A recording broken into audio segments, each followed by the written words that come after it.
الفقراء الذین اخرجوا فی سبیل اللہ، یہ درجے بیان کیے گئے کہ درجہ بدرجہ یہ ان مسلمانوں کا حق ہے. پہلے اللہ کا ہے، پھر رسول اللہ کا ہے، پھر اہل بیت کا ہے، پھر صحابہ ہیں، پھر مجاہدین ہے. کرتے کرتے میں اور آپ بھی اس کے مستحق اور مستحق ہیں. وہ سب کا ہے، وہ حضور صاحب کی ذاتی ملکیت نہیں ہے. اور اگلی بات جو حضرت صدیق اکبر رضی اللہ عنہ سے فرمائی گئی تو آپ نے صرف وضاحت کی کہ حضرت فاطمہ آپ کے ابا جان کا فرمان ہے لا نورث ما ترکنا فهو صدقۃ، ہم انبیاء جو بھی مال اس بات چھوڑتے ہیں اس میں وراثت نہیں ہوتی، وہ تو صدقہ کر دیا جاتا ہے. انبیاء کی وراثت مال اس بات میں نہیں ہے. انبیاء کی وراثت جو ہے علوم نبوت میں ہے، فیضان نبوت میں ہے، تعلیمات نبوت میں ہے. اس لیے ہمارے وارث تو علماء ہیں، ہمارا علم ان کے ذریعے امت تک پہنچ رہا ہے. اس لیے مال و اسباب میں وراثت نہیں ہوگی. نبی جو مال و اسباب چھوڑتا ہے اسے صدقہ کر دیا جاتا ہے. ایک بات حضرت صدیق اکبر رضی اللہ عنہ یہ فرمائی. دوسری بات یہ فرمائی حضرت فاطمہ جس طرح حضور کے دور میں فضل کی آمدن تقسیم ہوتی تھی اور جن میں تقسیم ہوتی تھی اس میں ازواج بھی ہے، بنات بھی ہے. حضرت فاطمہ پریشان نہ ہونا، صدیق اکبر کوئی تبدیلی نہیں کرے گا، اسی انداز میں وہ تقسیم ہوگا. اور ضمن جملہ کہہ دو تقسیم کار کی نگرانی نبی علیہ السلام کے دور سے ہی حضرت علی رضی اللہ عنہ کے پاس. تیسری بات حضرت صدیق اکبر رضی اللہ عنہ یہ فرمائی کہ فاطمہ الزہرا میں نے ہمیشہ اپنے رشتہ داروں پر نبی علیہ السلام کے رشتہ داروں کو اہمیت دی ہے. اب آقا تو چلے گئے ہیں، اب بھی صدیق کا جذبہ یہی رہے گا کہ اپنے رشتہ داروں کی بنسبت حضور کے رشتہ داروں کو، یعنی کہ آپ کو میں اہمیت دوں گا. کوئی حق بنتا ہوگا تو آپ کو کہنے کی ضرورت نہیں، میں پہلے دے دوں گا. اور چوتھی بات حضرت صدیق اکبر رضی اللہ عنہ نے یہ فرمائی کہ فاطمہ الزہرا میرے مال میں سے جو چاہیے. یہ وہ شخص کہہ رہا ہے جس نے ہمیشہ سب کچھ لٹایا آقا کے حکم پر، اللہ کی رضا کے لیے، اللہ کے راستے میں، نبی علیہ السلام پر، نبی کے گھرانے پر، صحابہ پر. وہ کہہ رہے فاطمہ الزہرا میرے مال میں سے جو چاہیے، ابھی اشارہ کرو، باغ چاہیے، پلاٹ چاہیے، پیسہ چاہیے، نقد چاہیے، ابھی دینے کے لیے تیار ہو. تو یہ چار باتیں تھیں، اس میں کوئی وہاں نہیں، کوئی لڑائی نہیں، کوئی جھگڑا نہیں. روایت ہے حضرت عائشہ رضی اللہ عنہا سے قالت عربی کا جملہ ہے قالت. جب عورت بات کرتی ہے تو قالت کہا جاتا ہے، مؤنث ہے. جب مرد بات کرتا ہے تو قالا کہا جاتا ہے، مذکر ہے. تو روایت چل رہی ہے قالت سے، یہاں تک کہ روایت میں انکار کا جملہ بھی نہیں، ناراضگی کا بھی کوئی تصور نہیں. آگے یہ جو کالا جہاں بھی آ جاتا ہے نا یہ گڑبڑ کرتا ہے. وہ اردو والا کالا ہو اور کسی جگہ عربی والا کالا بھی گڑبڑ کرتا ہے. اب یہ آگے قالا کا جملہ اس روایت میں ہے، وہ ایک محدث ہے ابن شہاب زہری رحمۃ اللہ علیہ، اللہ پاک نے بھی عافیت کا ہی معاملہ فرمائے. یہ ان کے جملے ہیں کہ حضرت فاطمہ ناراض ہوگی اور مرتے تب تک نہیں ہوگی. اچھا بھائی مان لیا کہ ناراض ہو گئی تو 6 مہینے جو آپ بیمار رہی حضرت صدیق اکبر تیمارداری کرنے جاتے رہے.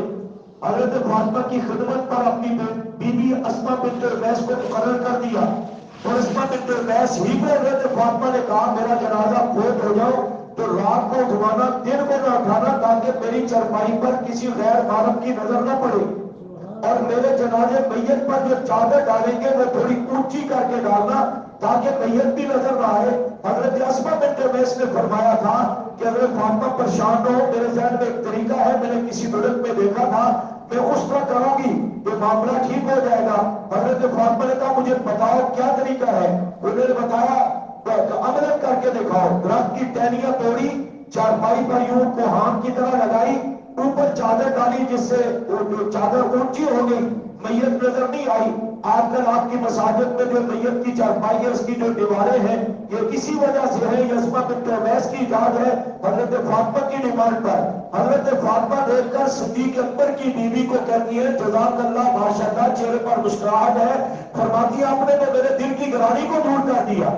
اور پھر جب جنازہ ہوتا ہے تو صدیق اکبر جنازہ پڑھاتے ہیں. تو 14 سال کے بعد آ کر پروپیگنڈا کر کے مسلمانوں کے ذہن میں شک ڈالتا ہے کہ جس سے فاطمہ ناراض نہ ہو وہ جنت پر ہی جائے گا. ناراضگی کی وجہ ہی کوئی نہیں سمجھ آ رہی. وہ تو تیمارداری کر رہے ہیں، ملاقاتیں ہو رہی ہیں، آنا جانا ہو رہا ہے، مشورے ہو رہے ہیں. اور انہیں کی بیوی حضرت صدیق اکبر کی بیوی علی کے موجودگی میں پڑھا رہے ہیں، تدفین کر رہے ہیں، اور تو کہتا ہے کہ جس سے فاطمہ ناراض ہے اس نے جنت میں نہیں جانا۔ تو یہ ہے اس پراپگنڈے کی حقیقت جس کا میں نے خلاصہ کر دیا۔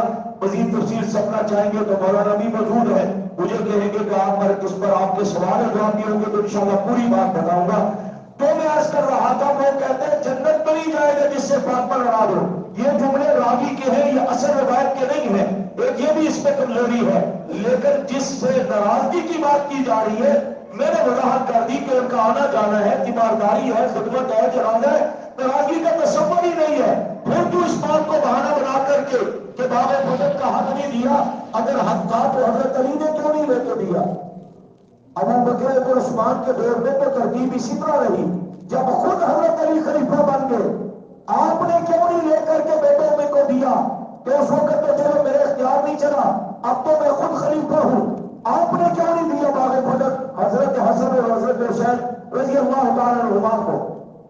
اس کا جواب اہل تشیع یہ دیتے ہیں کہ چونکہ یہ غاصب شدہ چیز ہے، اس پہ قبضہ ہو چکا تھا، تینوں خلفاء نے بعض کا قبضہ کر لیا تھا، ہمارے امام علی جو ہے وہ معصوم ہے، حالانکہ ہمارے ہاں تو معصوم صرف نبی ہوتا ہے، غیر نبی میں کوئی معصوم نہیں ہوتا۔ وہ کہتے ہیں علی معصوم ہے اور معصوم کی شان کے خلاف ہے کہ غصب شدہ چیز لے لے، اس لیے نہیں لی کیونکہ وہ غصب شدہ تھی، اس پہ غاصبانہ قبضہ تھا، اس لیے ہمارے امام صاحب نے نہیں لی۔ تو ہمارے علماء جواب یہ دیتے ہیں، اچھا تمہارے عقیدے کے مطابق تو خلافت بھی غصب شدہ ہے، ابو بکر عمر عثمان نے معاذ اللہ خلافت پر بھی غاصبانہ قبضہ کیا تھا، حق علی کا تھا، بن گئے صدیق اکبر۔ تو جب غصب شدہ چیز تمہارا امام معصوم ہونے کی وجہ سے نہیں لیتا تو خلافت کیوں لے لی؟ بات سمجھ آ رہی ہے نا؟ یہی ان کے مذہب کا ڈھنگوسلا ہے۔ ایران میں کچھ ہوگا، پاکستان میں کچھ ہوگا، شام میں کچھ ہوگا، لبنان میں کچھ ہوگا، کلمے میں بھی تبدیلی، نمازوں میں بھی تبدیلی، قرآن میں بھی تبدیلی، نظریات میں بھی تبدیلی، اعمال و کردار میں بھی تبدیلی۔ یہی وجہ ہے ان کے مذہب کے اندر، کوئی بنیاد نہیں اس وجہ سے۔ تو موضوع رہ جائے گا، اس نے کہا پراپگنڈا کرتے ہوئے کہ معاذ اللہ جس سے فاطمہ ناراض ہو اس نے جنت میں نہیں جانا۔ میں نے اس کے جواب میں آپ کو جملہ کہا جو قرآن و حدیث پر مبنی ہے، 4 جملے اسی پر تھوڑے وقت میں بات مکمل کروں گا۔ میں نے کہا تو کہہ رہے جنت میں نہیں جائے گا صدیق اکبر، صدیق تو آئے بھی جنت سے تھے، ایمان لانے کے بعد چلتے پھرتے ہوئے بھی جنتی تھے، حضرت صدیق اکبر رضی اللہ عنہ آج بھی جنت میں رام فرما ہے، کل قیامت کے دن بھی جنت میں جائیں گے۔ یہ ترتیب ہے، سمجھنے کے لیے ترتیب تھوڑی میں آگے پیچھے کروں گا، پہلے یہ بات سمجھے کہ میں نے کہا ایمان لانے کے بعد چلتے پھرتے ہوئے صدیق اکبر رضی اللہ تعالی جنتی ہے۔ اس پر دلیل یہ ہے، اللہ کے رسول صلی اللہ علیہ وسلم کا فرمان ہے، من قال لا الہ الا اللہ دخل الجنہ، جس نے صدق کے دل سے لا الہ الا اللہ محمد رسول اللہ پڑھا وہ جنت میں جائے گا۔ اس امت میں سب سے پہلے مردوں میں صدق کے دل سے پڑھنے والے صدیق اکبر کی ذات گرامی ہے، اس لیے میرے کہا وہ چلتے پھرتے وہ جنتی ہے۔ میرے آقا کا فرمان ہے ایمان لانے کے بعد 5 وقت کی نماز باوضو خشوع اور خضوع کے ساتھ وقت کی پابندی اور اہتمام سے جو پڑھے گا وہ جنت میں جائے گا۔ اس چیز کا اہتمام جہاں تمام صحابہ بیت نے کیا، وہاں سب سے زیادہ سب سے پہلے صدیق اکبر نے اہتمام کر کے دکھایا، اس لیے میں نے کہا چلتے پھرتے ہوئے جنتی۔ میرے آقا کا فرمان ہے الصلاۃ مفتاح الجنہ، نماز جنت کی چابی ہے۔ تو 14 سال کے بعد بکواس کرتے ہیں کہ صدیق جنت میں نہیں جائے گا، جنت کی چابی ہی صدیق اکبر کے پاس ہے کہ وہ 5 وقت کا نمازی ہے جس طرح باقی صحابہ بیت ہے۔ اسی طرح میرے آقا کا فرمان ہے کسی بھی معاملے میں صبر کرنے والا جنت میں جائے گا۔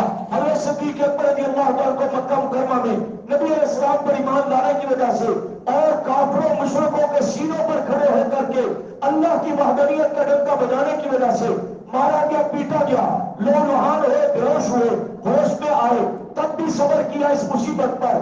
اس کے علاوہ مخالفتیں ہوئی، مخاصمتیں ہوئی، آپ نے صبر کیا، مکہ سے نکلنا پڑا، آپ نے صبر کیا، طائف کی وادیوں میں جانا پڑا، آپ نے صبر کیا، آپ کو بھوکا پیاسا شیب ابی طالب میں رہنا پڑا، آپ نے صبر کیا، روزہ رکھ کے صبر کیا، بھوک برداشت کر کے صبر کیا، پیاس برداشت کر کے صبر کیا، لوگوں کے تانے برداشت کر کے صبر کیا، برادری کی مخالفت کو دیکھ کر صبر کیا۔ صبر کا بدلہ میرے آقا فرماتے ہیں جنتی ہے، اس لیے میرے آقا صدیق اکبر چلتے پھرتے ہوئے جنتی ہے۔ اللہ کے راستے میں ہجرت کرنے والے کو جنتی جنتی کہا گیا۔ صدیق اکبر نے، باقی صحابہ نے اپنے طور پہ ہجرت کی، صدیق اکبر کو یہ سعادت ہے کہ حضور کے ساتھ ہجرت کر کے جاتے ہیں۔ میرے آقا کا فرمان ہے من بنا للہ مسجدا بنى اللہ لہ بیتا فی الجنہ، جس نے مسجد اللہ کا گھر بنایا اس کے بدلے میں اللہ اس کے لیے جنت میں گھر بنائے گا۔ حضرت صدیق اکبر کو سعادت حاصل ہے، مسجد نبی کی زمین خرید کر اپنے پیسوں سے اللہ کے راستے میں وقف کی، اس کی تعمیر میں حصہ لیا۔ اس بنیاد پر میں نے کہا صدیق اکبر چلتے پھرتے وہ جنتی ہے۔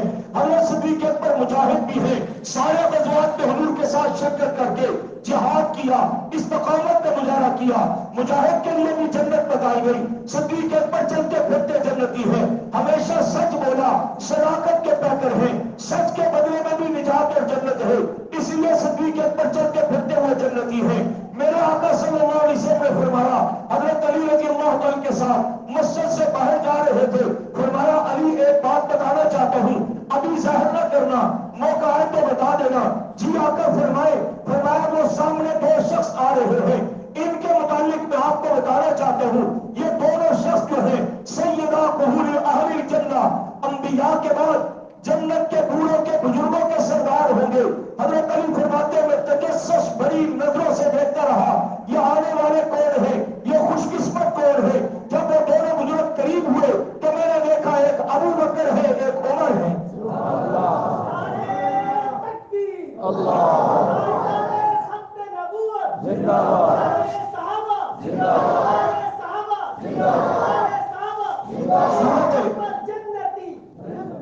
سورت واللیل قرآن پاک کے آخری پارے میں، جس کو بعد مفسرین نے سورت صدیق بھی بتایا کہ حضرت صدیق اکبر رضی اللہ عنہ کی شان میں نازل ہوئی اور آپ کے دشمن کے رد میں نازل ہوئی۔